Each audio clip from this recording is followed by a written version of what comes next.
did you come from? Nowhere. Like, I didn't foster before this. Just weird. I did. So when did you start fostering for Fontenot? I started fostering in May of 2019. Why do you continue to foster for Fontenot? I continue to foster because of our mission and what we do. I love that we take in anything, medical, hospice, puppies, and I did my research when I started fostering. I looked at different groups. I looked at, saw that they were breed specific, and I saw that others didn't handle things like Melissa did, so it's what kind of drove me to her group. And I saw that some rescues take salaries. I didn't really jive with that idea. I like that we are all 100% volunteers, and all of our money goes straight to the care for our pets. Do you have a favorite rescue memory that you've been part of? Favorite memory that I have is we did a pool in Arlington at a house that was like a 1-bedroom, 2-bedroom house. They had 28 dogs in the house. We were contacted, of course, to see if we could help. I had never experienced a situation like that in my life. That house smelled horrid. They had never been outside. They had never touched grass. I forgot how many we took in. I think it was probably 12, 15 dogs at that point. It was crazy. I took one initially. My husband told me, don't come home with a dog, and she never left. I knew the moment I met that little baby that she wasn't going anywhere. I ended up taking in another foster because we had one left that no rescue would claim, and I threw my hands in for it, and that was Sophia, and she ended up being deaf.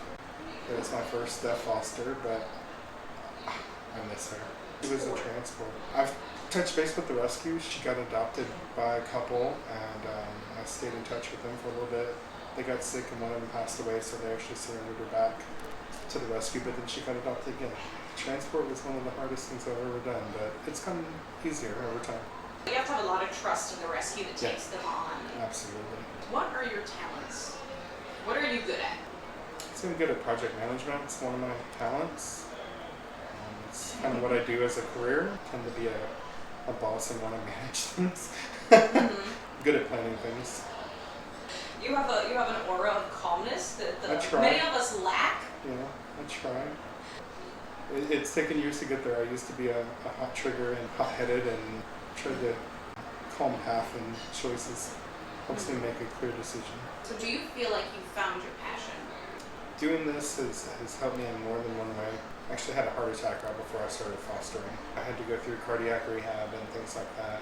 I decided after that I had dedicated too much of my life to my career, and my love for dogs just kind of grew from there. And when I saw the post for Bandit, which was my first foster with Fort Worth Abandoned, it just kind of took over me, and I absolutely love it. It made me put life in check and really focus on things that matter. I lost a lot of weight. I don't mind going to the events and helping because it helps me get some exercise in my life. Why should you, the person watching, give to FAA? My opinion on why you should give money to Fort Worth Abandoned Animal Alliance is it's our mission, it's what we do, it's the level of care that we provide to our dogs, our cats, our pigs, chickens. I think we've had. Melissa doesn't care about what is in need, who's in need. We've had fosters in need before, we've had the public in need before.